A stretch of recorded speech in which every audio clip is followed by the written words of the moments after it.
आप में से ही एक फॉलोअर ने मुझे वीडियो भेजी और डायग्नोसिस पूछा है। इस बच्चे को ओम्फेलोसील नाम का कंजेनाइटल डिसऑर्डर है। ओम्फेलोसील एक रेयर बर्थ डिफेक्ट होता है जिसमें एब्डोमेन के जो स्ट्रक्चर होते हैं वो प्रोट्रूड आउट कर जाते हैं, यानी बाहर निकल जाते हैं अम्बलाइकल एरिया में एब्डोमेन के थ्रू एक ओपनिंग से। लेकिन ये जो स्ट्रक्चर होते हैं ये पेरिटोनियल मेम्ब्रेन से कवर्ड होते हैं।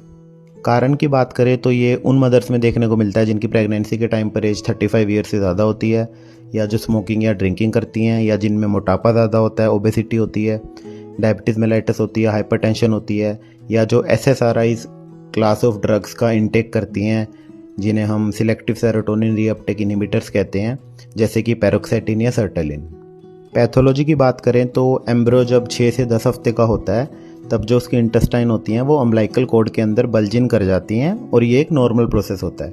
लेकिन 11 वीक्स के अराउंड ये इंटेस्टाइन एब्डोमेन के अंदर रिटर्न कर जाती हैं। अगर ऐसा ना हो तो बच्चे को ओम्फेलोसील हो जाता है। ओम्फेलोसील दो तरह का होता है। स्मॉल जो 5 सेंटीमीटर से छोटा होता है जिसमें सिर्फ इंटेस्टाइन्स प्रोट्रूड आउट करती हैं, और जो लार्ज ओम्फेलोसील होता है जिसे जाइंट ओम्फेलोसील कहते हैं वो 5 सेंटीमीटर से बड़ा होता है, जिसमें most of the abdominal organs जैसे कि इंटेस्टाइन, लीवर, स्प्लीन सारे ही स्टिक आउट कर जाते हैं। ओम्फेलोसील बहुत तरह की एनोमलीज के साथ एसोसिएटेड होता है, जैसे कि साइनोटिक हार्ट डिजीज़, लंग हाइपोप्लेजियाज। आपको वीडियो में दिख रहा होगा बच्चे को सांस लेने में प्रॉब्लम हो रही है, यानी कि बच्चे को रेस्पिरेटरी डिस्ट्रेस है, तो मोस्ट प्रोबेबली इस बच्चे में लंग हाइपोप्लेजिया या साइनोटिक हार्ट डिजीज़ होगी।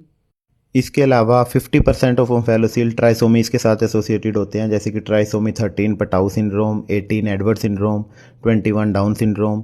इसके अलावा न्यूरल ट्यूब डिफेक्ट्स या फिर काफ़ी तरह के सिंड्रोम जैसे कि बैकविथ विडमैन सिंड्रोम के साथ एसोसिएटेड होता है।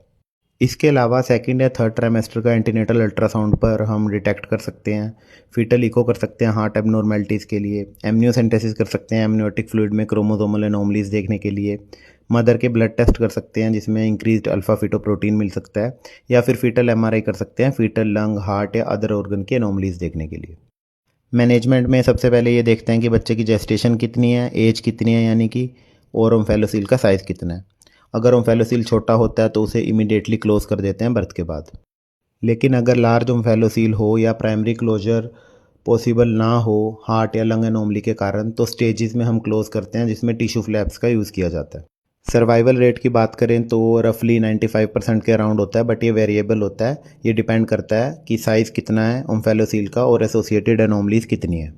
प्रिवेंशन की बात करें तो मदर को प्रेगनेंसी के अराउंड ड्रिंकिंग नहीं करनी चाहिए, स्मोकिंग नहीं करनी चाहिए, ओबेसिटी प्रिवेंट करनी चाहिए और डायबिटीज़ और हाइपरटेंशन कंट्रोल में रखनी चाहिए। ऐसी और वीडियोस देखने के लिए मुझे फॉलो करें।